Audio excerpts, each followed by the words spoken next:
The only opportunities in life are just a matter of your imagination. What can you dream of? What can you think? Are you playing offense or are you playing defense? Playing defense is, I don't want to lose. Playing offense is a matter of like, I don't want to lose, but I'm also willing to try something and get good people around me to help me make the necessary decisions. And all of this is possible based on who you are. Welcome to the Contrarian Capitalist Podcast, the ultimate destination for accredited investors and entrepreneurs seeking alternative wealth-building strategies. Discover how to fast-track your journey to wealth and time freedom by thinking outside the box. If you're ready to join the ranks of the Contrarian Capitalists and learn the most effective ways to reach your financial goals faster, you're in the right place. Let's get started with today's episode of the Contrarian Capitalist Podcast. Thank you once again for listening to another episode of the Contrarian Capitalist Podcast. I am your host and your favorite silverback, Sylvania Harrod. And on today's episode, I want to talk to you about things I witnessed from the NFL draft and how that can impact you when it goes to building wealth through life. If for those of you listening for the first time, you'll learn I'm a big sports guy.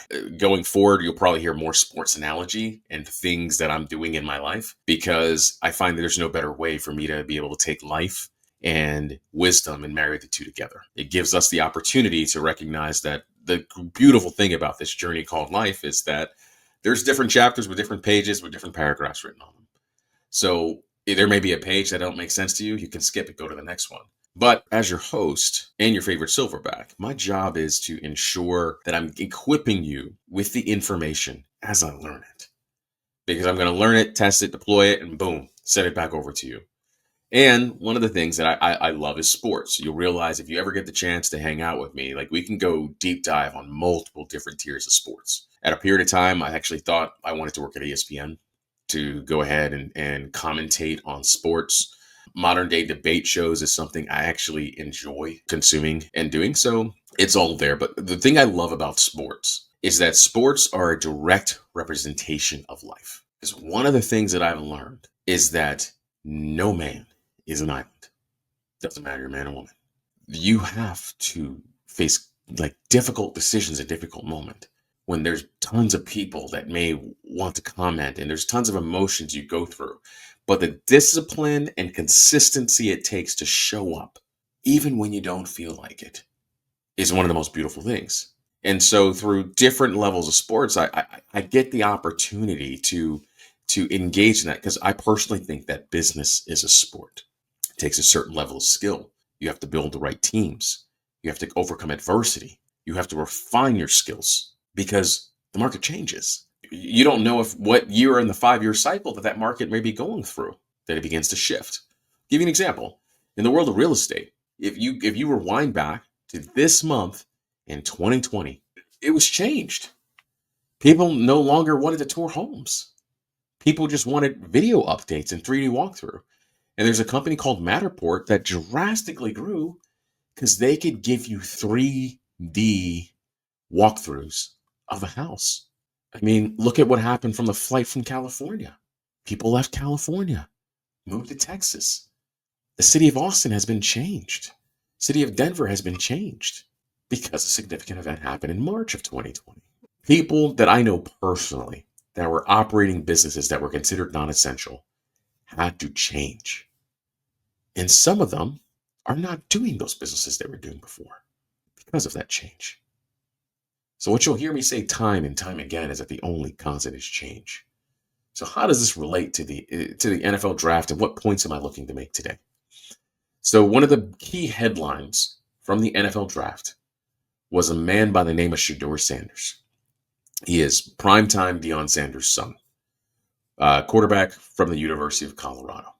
And so the thing that I've learned over time is I do not react to micro-based environments or micro-based situations or narratives. So the expectation that people were having is that he would be one of the first 10 people drafted. He went from that to position 144, where he was drafted later down the road in the 5th round.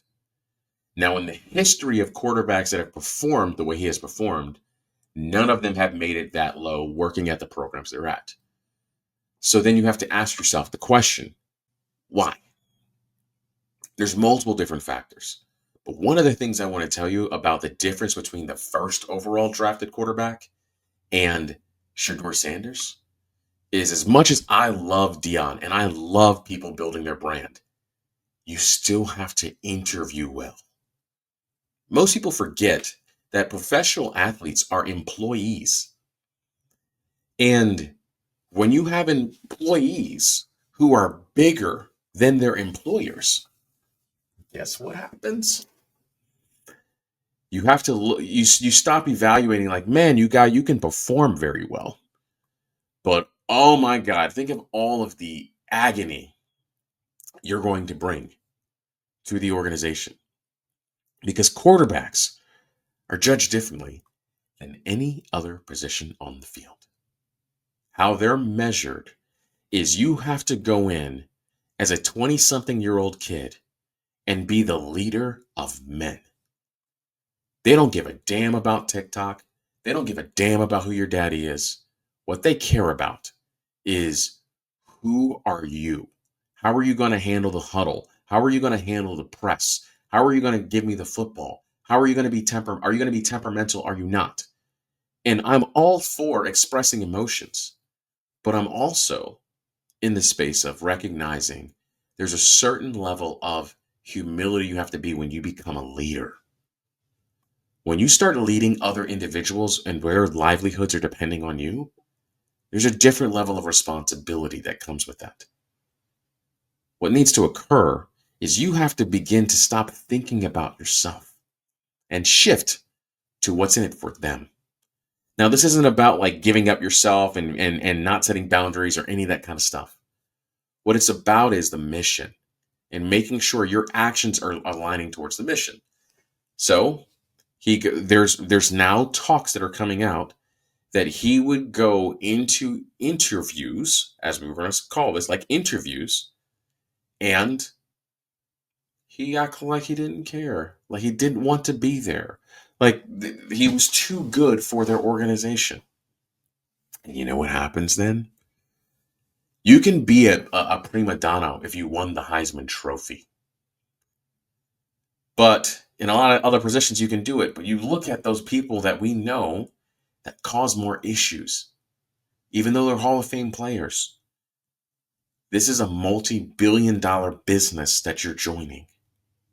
And you have to understand where your role is. Now, how in the world does that apply towards investing and unlocking your 9-to-5? I'm here to tell you that I sit in conversations with people, and there's a distinct difference between a thousandaire, a millionaire, and a billionaire. And it's all going to come down to one simple thing: control. The more you try to control the situations and you don't have a certain sense of humility, the worse off the situation is for everybody. Because we're moving to a space where more of my millennial generation is getting into like senior executive leadership positions. And you know, the thing that we don't really desire is that nonsense. There's been a shift between, I'll tell you, in real estate, there's been a shift on the higher tier of high finance from the deal to the operator, the person running the deal. I have conversations where people say like, that's a really solid deal, but I can't imagine dealing with that person for 3 years. So I'm going to pass. And that person who is fell in love with their deal and treats people like poo, it ain't you, bro. They don't want to deal with you. So when I'm sitting here communicating to you as my fellow contrarians, I understand about being contrarian in nature. That's who I am.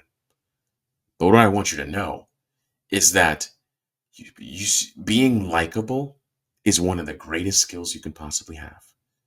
And if people think of you as a dickhead, it's going to be very hard to tolerate you. And it's okay. You have to come to face and measure up those moments, because the only opportunities in life are just a matter of your imagination. What can you dream of? What can you think? Are you playing offense or are you playing defense? Playing defense is, I don't want to lose. Playing offense is a matter of like, I don't want to lose, but I'm also willing to try something and get good people around me to help me make the necessary decisions. And all of this is possible based on who you are. So if we look at Shado Sanders and we look at that, showing up with 30 people to a job interview, aka your posse. I don't know if that's true or not, but if you did, that's some early 20-year-old shit. That's bad beat.